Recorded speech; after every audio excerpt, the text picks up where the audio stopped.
The voting for MVP races is usually agreeable, but what about the times when it gets hard to decide who deserves the award? Let's examine some races from the past 30 years where the competition got nail-bitingly close, leaving the fans on the edge of their seats. In this video, we'll be talking about some of the greatest MVP races in the history of all sports. First up, we have Major League Baseball. Let's not forget the crazy year where Giancarlo Stanton beat Joey Votto in obtaining the MVP title by only 2 votes. At times like this, you can tell that the voting had to be difficult. Playing in his final year in 2017 with the Miami Marlins, Stanton had made 59 home runs and led the league in runs batted in with 131 and OPS plus with 169. Joey Votto, however, was leading in overall OPS at 1.032, OBP with 0.454, and walks at 134. Both their performances were so insanely amazing that the voters didn't mind that neither the Marlins nor the Reds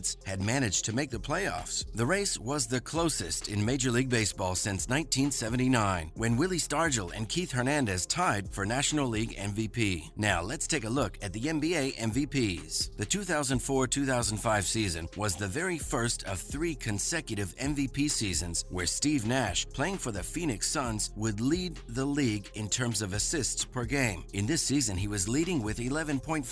Shaquille O'Neal was playing his first year with the Miami Heat and brought his usual crazy stats: 22.9 PPG, 2.3 BPG, and 10.4 RPG. Both teams had finished first in their respective divisions and made some deep playoff runs, but the Suns fell to the San Antonio Spurs and the Miami Heat lost to the Pistons in their conference finals. Steve Nash beat O'Neal for MVP by a 2.6 voting share, a very close call. Next up, let's talk about the WNBA. In the WNBA, we have 2 games where the MVP races were notably close. In 2005, Sheryl Swoopes beat Lauren Jackson for the title by only 2 points. Jackson from the Seattle Storm, with a 17.6 PPG, 9.2 RPG, and 2.0 BPG, had scored more first-position votes than Swoopes beat from the Houston Comets, who had an 18.6 PPG, 4.3 RPG, and 2.0 SPG. Still, Swoopes beat her when it came to total points. If Jackson had one more 4th-place vote than a 5th-place one, they would both have equal point totals. Later on in 2013, Candace Parker scored the title over Maya Moore with the upper hand of 16 points. The 3-way race with Parker from the Los Angeles Sparks beating both Moore from Minnesota Lynx and rookie Elena Del Don. Let's talk about the NFL now. Going back to 1997, the tie between Brett Favre and Barry Sanders was a real spectacle. Favre led the Green Bay Packers in the last 3 back-to-back MVP seasons to an appearance at the Super Bowl, throwing for a whole 3,867 yards, 35 touchdowns, and 16 interceptions. On the other hand, Barry Sanders practically put the Detroit Lions on his back, rushing for 2,053 yards, 11 scores, and 3 more receiving touchdowns. The Lions had lost in the wild card round, and Sanders played 1 more year before he retired. Things were quiet till Kurt Warner beat Marshall Faulk in 2001 by 4 votes. This race was a bit more awkward since both players had been on the same team, the St. Louis Rams, as it was called back then. Warner was throwing for 4,830 yards and had 36 touchdowns and 22 interceptions. Faulk, however, was a devious dual threat, rushing for 1,382 yards and 12 scores while putting up 765 yards and even 9 receiving touchdowns. Now for the remaining list. The following year, in 2002, we had another 4-point dominating win where Rich Gannon beat Brett Favre. Gannon, who was playing for the Oakland Raiders, was having the greatest season of his career. He threw for 4,689 yards, had 26 touchdowns and 10 interceptions, and led his team to the Super Bowl. Favre was acknowledged for being in a fully high-risk and high-rewards mode, leading the league to touchdown passes with 32, while also throwing 21 interceptions. The year after, that wasn't any less exciting, with the tie between Peyton Manning and Steve McNair. This was the first of Manning's 5 MVP awards. McNair was playing for the Tennessee Titans and throwing for 3,215 yards with 24 touchdown passes and 6 interceptions. Manning, on the other hand, playing for the Indianapolis Colts, led the NFL in passing yards with a score of 4,267, throwing 29 touchdown passes and making 10 interceptions. Still, both the quarterbacks lost in the playoffs that year to 3rd-place finisher Tom Brady. Moving on, these NHL close cuts are no joke. Now these are some of the craziest MVP wins, which caused some fan arguments. Federer is so little that you could say the players were on thin ice with this race. In the 1999-2000 season, Chris Pronger beat Jaromir Jaromir Jagr for the title by only 1 point. Jagr led the league with 96 points, ironically his lowest point total between 1997 and 2001. Yet Pronger led the league with his 52 plus-minus, which was a major factor in making him the very first defenseman to win the Hart since Bobby Orr in 1972. Pronger is also the very last defenseman to win the award ever since, followed by close MVP races in college football. In 2009, player Mark Ingram beat Tony Gerhart for the MVP title by 28 votes. Nobody could stop this college athlete with 1,658 yards rushing and 17 touchdowns, or champion Alabama Crimson Tide back in 2009. Yet Toby Gerhart gave it a go in the Heisman Trophy voting with 1,871 yards rushing and 28 touchdowns. Ingram's MVP win has the smallest margin of victory for any Heisman Trophy winner ever. Moving on, what about the most recent MVPs? For the last season, Nikola Jokic from the Denver Nuggets was named the 2021-22 Kia NBA MVP. This is Jokic's second NBA MVP win, making him the 13th player to win the title in consecutive seasons. Others in this club include Kareem Abdul-Jabbar, Giannis Antetokounmpo, Stephen Curry, and more. He received 875 points from a global panel of 100 broadcasters and sports writers. As for the MLB, the two-way sensation Shohei Ohtani managed to bag the American League MVP title, considering he had one of the greatest seasons in baseball in 2021. Ohtani received all 30 first-place votes from the BBWAA. Talk about a star player. He's also the second Japanese player to earn this honor, joining Ichiro Suzuki, who had won the American League MVP when he was only a rookie in 2001. In the WNBA, A'ja Wilson received the 2022 WNBA MVP title for the 2022 season. Wilson received 31 of the 56 first-place votes and a total of 478 total points from the panel. Breanna Stewart finished second with 23 first-place votes. Wilson is also the first player to be named the WNBA MVP and Defensive Player of the Year in the same season since back in 2007 when Lauren Jackson did the same. What a reward. Lastly, you won't believe these next few MVPs. Getting into the NFL, quarterback Aaron Rodgers was named the AP NFL MVP for the 2021 season. This Packers QB had become the second player in all of NFL history to earn 4 AP NFL MVP honors in his career. This title was also a consecutive win for Rodgers, keeping his record strong. He received 39 votes, with quarterback Tom Brady from the Buccaneers not too far behind, taking second place with a count of 10 tallies. The remaining votes were for Cooper Kupp. Now back to the icy world of the NHL. Austin Matthews from the Toronto Maple Leafs took home the Hart Trophy, voted as the most valuable player for the season at the 2022 NHL Awards. Matthews had led the NHL with a score of 60 goals, which set the most ever goal by a Maple Leafs player in a season and the most by a player from the United States in a season. This center player was the first to score so many points from 2011 to 2012 when Steven Stamkos scored 60 goals for the Tampa Bay Lightning. As for college football, the Georgia Bulldogs have finally gotten over the hump against Alabama for the first time in Kirby Smart's tenure as a head coach. A major reason for this was the 2 major touchdown passes from the QB Stetson Bennett in the College Football National Championship game were a major reason for this. Bennett was awarded MVP in Georgia's 33-18 win over Alabama. That's a wrap for this video. What do you think of these MVP races? Were they well-deserved or just a game of luck? Let us know in the comments below. Make sure to give this video a thumbs up and subscribe to our channel for more videos like this. See you in the next one.